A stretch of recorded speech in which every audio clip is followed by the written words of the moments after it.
मसले को समझो प्यारे दोस्तों, इसलिए बोलते दीनदार बुलाओ। जी दीनदार औरत रही तो मालूम रहता कहाँ चीखना कहाँ नहीं चीखना, कहाँ निकलना कहाँ नहीं निकलना। दीनदार औरत को बुर्खा पहनो बुर्खा पहनो बुर्खा पहनो बोलने की जरूरत नहीं है, वो दूसरों को सिखाती है बुर्खा पहनने के फजाइल ये है। उसको शौहर के आदाब सिखाने की जरूरत नहीं है, वो शौहर का ऐसा अदब करती दुनियादार उसको देखकर अपने शौहर का अदब सीख जाते हैं। क्या कहने।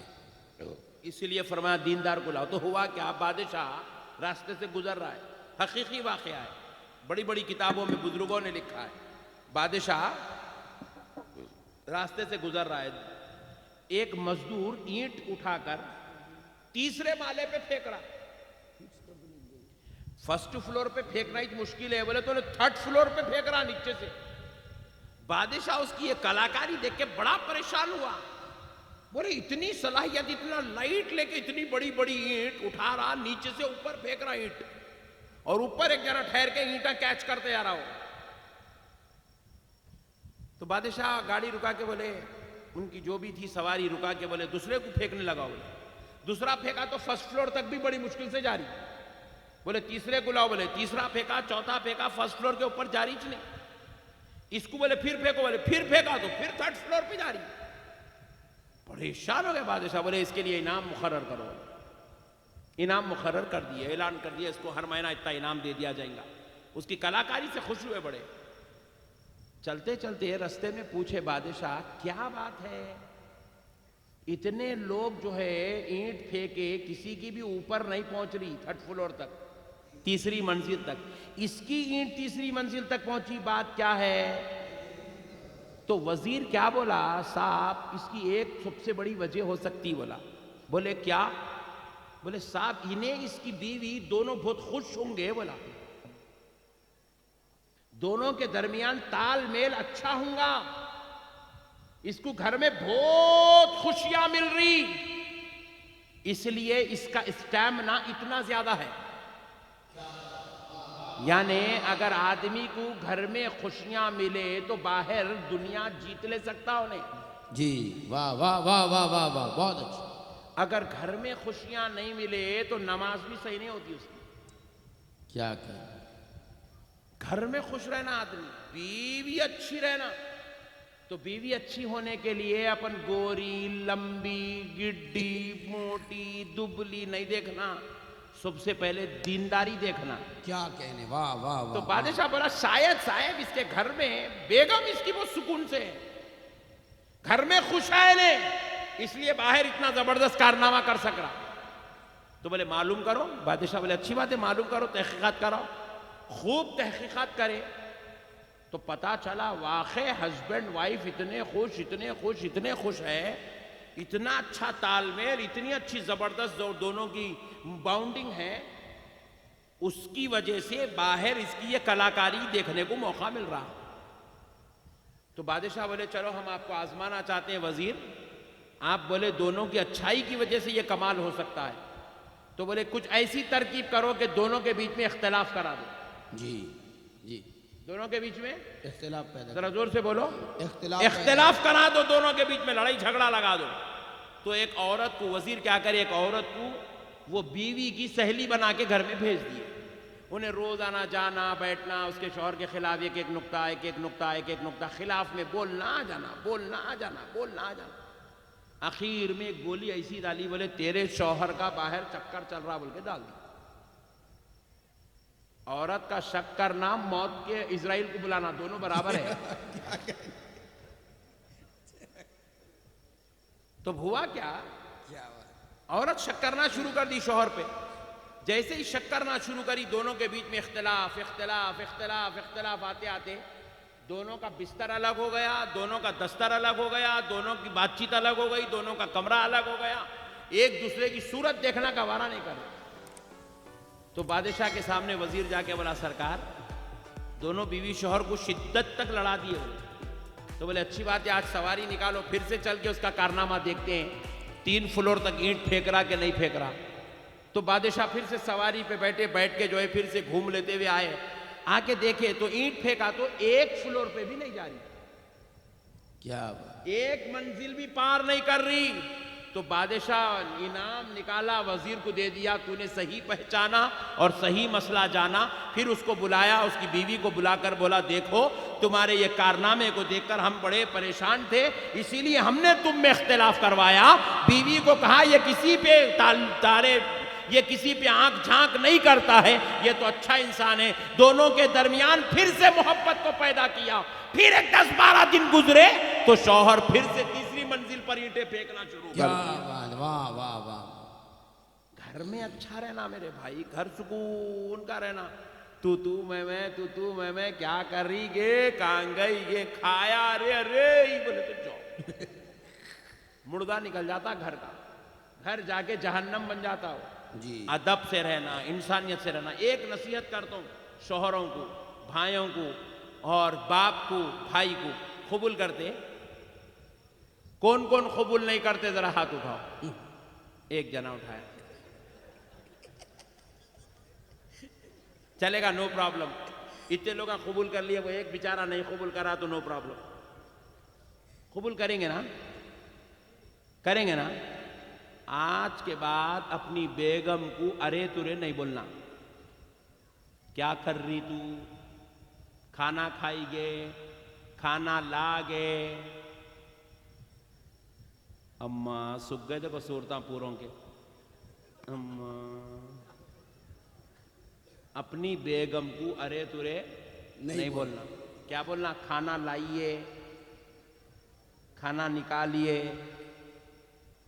दस्तरखान बिछाइए, जरा कपड़े इस्त्री कर दीजिए, बच्चों को बुला लीजिए। ऐसी बात करना, आपसे जी से बात करना, अरे तुरे बात। जरा जोर से बोलो। और ओडिशा में तो बड़ा खतरनाक माहौल है। बेगम बोले तो नौकरानी को बोलते ओडिशा में। हाँ जी, नहीं उसका गम नहीं है, बेगम। नहीं नहीं, गलत बात है। औरत में जितना दम है तुम देखे ही नहीं अभी जी पूरी दुनिया से लड़ ले सकते आप, औरत से नहीं लड़ सकते। जी मुश्ताक भाई को आइडिया नहीं है इसलिए ऐसे बातें कर रहे हैं। मसले को समझो आप। जी हो जो। घर में आपसे बात करो। किससे? जरा जोर से बोलो। और जैसे ही आप आपसे बात करेंगे, आप आइए, आप बैठिए, आप खाइए, आप चलिए, आप आइए, आप जाइए, ऐसी बात अपनी बेगम से करेंगे ना, खुदा की कसम जिंदगी में इतनी मिठास, इतनी मिठास, इतनी मिठास पैदा हो जाएंगी कि आपकी जिंदगी को 4 चांद लग जाएंगे इंशाअल्लाह। आप बाद में 1 साल के बाद में कोई याद करेंगे, ओफो क्या फार्मूला सिखा के गए थे भाई नक्शबंदी साहब, जबरदस्त फार्मूला। और मेरी बहनों को एक फार्मूला इनको सिखा देता हूं। मेरी बहनों, अल्लाह के वास्ते कुछ भी हो जाने दो, शौहर को पलट के जवाब नहीं देना। सुभान अल्लाह। जी सुभान अल्लाह। जितने झगड़े हैं बीवी और शौहर के, एक वजह से ही। औरत जवाब देती बीवी को, पलट के जवाब देती शौहर को। औरत क्या करती? शौहर को पलट के जवाब देती। उन्हें अलिफ बोलते कि नहीं बे को तैयार रखती वहां, उन्हें बे बोलते कि ते बोल के डाल देती है, ए बोलते कि बी पीछे रेडी है, 1 बोलते कि 2। तो इसमें इतने झगड़े कि मुसलमान आज दुनिया में किसी को मुंह दिखाने के लायक नहीं है। इतने इख्तिलाफात कमा के हैदराबाद से ला रहे हैं हमारे बच्चे, ओडिशा के। इतने बच्चे हैदराबाद में, इतने बच्चे, जो होटल में गया जाते ही पहले हाथ चूमता नहीं, मैं समझ जाते नहीं ओडिशा वाला है। जी इतने बच्चे हमारे पास ओडिशा। उसको मैं पूछता हूँ, खाना आने 15 मिनट 20 मिनट लगता, जब तक मैं उसको पूछता हूँ, क्या मियाँ कैसे चल रहे हालात? साहब जरा दुआ करो साहब जरा दुआ। क्या हुआ मियाँ? बेगम की मेरी नहीं जम रही साहब। लो गम्मत। अबे कैसा जमेंगी तू? जमाने वाली रूट पे जा रही नहीं तो? रूट गलत, तरीका गलत, अंदाज गलत। जिंदगी में खुशियां नहीं है, जाके दूर दूर रह के पैसे भेजते जा रहे। खुशियां नहीं है घरों में। माँ बाप को छोड़ के चले गए, बीवी बच्चों को छोड़ के चले गए ताकि एक अच्छी जिंदगी गुजारने के लिए। मगर अच्छी जिंदगी नहीं गुजर रही है। इख्तिलाफ इख्तिलाफ इख्तिलाफ, झगड़े, मारम तोड़ी। अल्लाह के वास्ते ऐसा मत करो मेरे भाई। ये जिंदगी बार बार नहीं मिलती, एक बार मिलती। इसको अच्छा गुजारना, खुशियों से गुजारना, मोहब्बत से गुजारना, प्यार से गुजारना। दुनिया में सबसे ज्यादा बीवी से मोहब्बत करना। देखो घूर घूर के देख रहे थे पहला। हाँ जी बाबा, सही बोल रहा हूं मैं तुम लोगों को। बेगम को बेइंतहा चाहना, और बेगम अपनी जिंदगी में सबसे ज्यादा अल्लाह रसूल के बाद अगर किसी को चाहिए तो अपने शौहर को चाहना। ये खुदा का दिया हुआ तोहफा है ये रिश्ता। सुभान अल्लाह, सुभान अल्लाह, सुभान ये रिश्ते इख्तिलाफ के नहीं है, झगड़ों के नहीं है, आपस में लड़ लेने, मार लेने, गाली गलौज करने के रिश्ते नहीं है। ये मोहब्बत करने के रिश्ते हैं, एक दूसरे का लिहाज ख्याल करने के रिश्ते हैं, एक दूसरे के साथ हमदर्दाना सुलूक करने का रिश्ता है। अलखर्स ये बात समझ गए तो चलते अब इमाम हुसैन की बारगाह में। तो एक सहाबी थे, उनका सौला रंग था, उनकी अहलिया, उनकी बीवी का रंग भी सौला था। शौहर भी सौले रंग वाले, बीवी भी सौली रंग वाली, मगर दोनों के पास बच्चा पैदा हुआ इंतहाई गोरा, बहुत ही सफेद अबियस बेटा। जब सहाबी वो बच्चे को लेके बाहर निकलते तो मुनाफिकीन ने देखा बाप सौला है, बेटा गोरा है, मां सौली है, बेटा गोरा है। मुनाफिकों को मौका मिल गया शरारत करने का, इल्जाम लगाने लगे। मुनाफिकीन कहने लगे ये तुम्हारा बेटा नहीं, ये किसी और का बेटा है। अल्लाहु अकबर, ला इलाहा इल्लल्लाह मुहम्मदुर रसूलुल्लाह, माअज़ल्लाह अस्तग़फिरुल्लाह। इल्जाम लगाए सहाबी, ये तुम्हारा बेटा नहीं, किसी और का बेटा है। सहाबी बोले ये जालिम कौम जो मेरे नबी के साथ हुस्न सुलूक नहीं कर सकी, ये मेरे साथ क्या खाक हुस्न सुलूक करेगी। ये सोचते हुए सहाबी लाइट ले लिया, नजरअंदाज कर दिया, आगे बढ़ गए, छोड़ दिया उनको। मगर 4 दिन गुजरे, 15 दिन गुजरे, महीना गुजरा, 4 महीने गुजरे, 6 महीने गुजरे, 1 साल गुजर गया, 2 साल गुजर गए, 4 साल गुजर गए। सुनते सुनते सुनते सुनते इल्जाम तराशियां खत्म नहीं हो रही है, तोहमत बाजियां खत्म नहीं हो रही है। सहाबी को आखिरकार जलाल आया। सहाबी अपनी बीवी का और अपने बच्चे का हाथ पकड़े रसूल अल्लाह की बारगाह में पहुंच गए। जाकर बड़ी बेचैनी बेकरारी के साथ अर्ज करने लगे, या रसूल अल्लाह, आका आप पर मेरे माँ बाप कुर्बान, या रसूल अल्लाह आज फैसला फरमा दीजिए, बड़ा बेचैन बेकरार होकर आया हूं। सरकार ये जो मेरा बेटा है, आप बताएं ये मेरा बेटा है या किसी और का बेटा है। नबी मुस्कुराने लगे सवाल पर, कहने लगे सहाबी क्यों ऐसे पूछ रहे हो। कहा या रसूल अल्लाह जब से ये पैदा हुआ है मुनाफिकीन इल्जाम तोहमत लगा रहे हैं, बांध रहे हैं, कह रहे हैं कि ये मेरा बेटा नहीं किसी और का बेटा है। क्योंकि वो इसलिए कह रहे हैं क्योंकि मैं और मेरी बीवी सौले रंग की है, ये गोरे रंग का है, इसलिए इल्जाम लगाया जा रहा है। नबी पाक अलैहिस्सलाम ने कहा सहाबी बैठ जाओ, बैठ जाओ, बैठ जाओ। बिठा दिए। सहाबी भी बैठ गए, उनकी अहलिया सहाबिया भी बैठ गई, उनका बेटा भी बैठ गया। हुजूर उस वक़्त दिगर सहाबा से बातचीत कर रहे थे, फिर उस बातचीत में हुजूर मसरूफ हो गए। कुछ देर गुजरी, गुजरने के बाद इमाम हुसैन रज़ी अल्लाह अन्हु हुजरे आयशा से तशरीफ लाए। सुभान अल्लाह, सुभान। 2.5 साल की उम्र के थे, छोटे छोटे पैर लेके आए, नन्हे मुन्ने कदमों के साथ चलते हुए आए। जैसे ही इमाम हुसैन को सहाबा ने देखा, अदबे हुसैन के लिए सारे सहाबा उठ के खड़े हो गए। सुभान अल्लाह, सुभान अल्लाह। हुसैन के अदब के लिए सब खड़े हो गए। नबी मुकर्रम सल्लल्लाहु अलैहि वसल्लम के पास इमाम हुसैन आए, हुजूर के गोद में बैठ गए, दाढ़ी मुबारिका से खेलने लगे। हुजूर की रेश मुबारिका से खेलने लगे इमाम हुसैन। हुजूर उनको अपने मुंह मुबारक से बोसा देने लगे, अपने सीने अक़दस से लगाए। अब जब हुसैन आ गए, सारी मीटिंग खत्म, सिर्फ हुसैन से बातचीत होगी। कुछ देर इमाम हुसैन खेलते रहे, उसके बाद इमाम हुसैन चले गए। सहाबी फिर से उठ के खड़े हो गए, अर्ज करने लगे या रसूल अल्लाह फैसला फरमा दे, आका ये मेरा बेटा है या किसी और का। नबी ने फरमाया सहाबी ले जा, ले जा, ये तेरा ही बेटा है।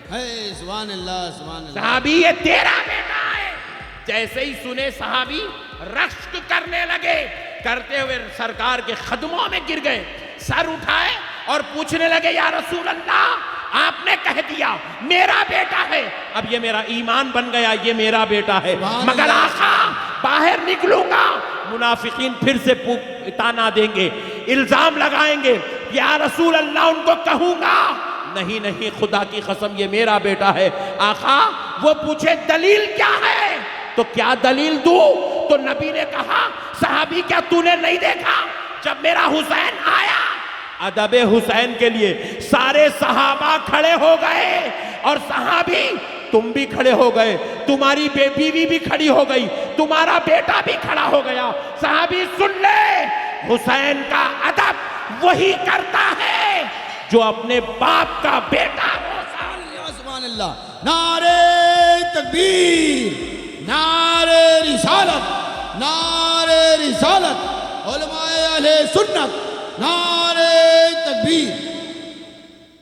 सहाबी सुन ले, मेरे हुसैन का अदब वही करता है जो अपने बाप का बेटा होता है। देखा नहीं तूने, वो हुसैन के अदब में खड़ा हो गया। क्या कहें, हुसैन का अदब करने वाला अपने बाप का बेटा होता है। इसीलिए मुसलमानों, उड़ीसा वालों, ए भद्रक वालों, ए औलिया के शहर में रहने वालों, अगर कोई तुमसे पूछे हुसैन के नाम का जलसा क्यों करते हो, हुसैन के नाम का शरबत क्यों पिलाते हो, हुसैन के नाम पर खाना क्यों खिलाते हो, तो सीना ठोक के जवाब देना, इसलिए खिलाते हैं क्योंकि हम अपने बाप के बेटे हैं। सुभान अल्लाह, सुभान अल्लाह, सुभान। हमारी रगों में हलाली खून दौड़ता है, इसलिए हम हुसैन के नाम का जलसा करते हैं, हुसैन के नाम की फातिहा देते हैं, हुसैन के नाम का नारा लगाते हैं। जालिम, सवाल हमारे करने पर नहीं, तेरे नहीं करने पर सवाल है। तू हुसैन की फातिहा नहीं करता, तू हुसैन का जिक्र नहीं करता, तू हुसैन का शरबत पीता नहीं, पिलाता नहीं, तू हुसैन के नाम का खाता नहीं, खिलाता नहीं। अब तू बता, तू किसका बेटा है? क्या कहने आए? हम तो अपने बाप के बेटे हैं, इसलिए हुसैन की फातिहा करते हैं। मेरे भाइयों, कौन है इमाम हुसैन? कैसी जलीलुल कदर हस्ती का नाम है इमाम हसन और इमाम हुसैन।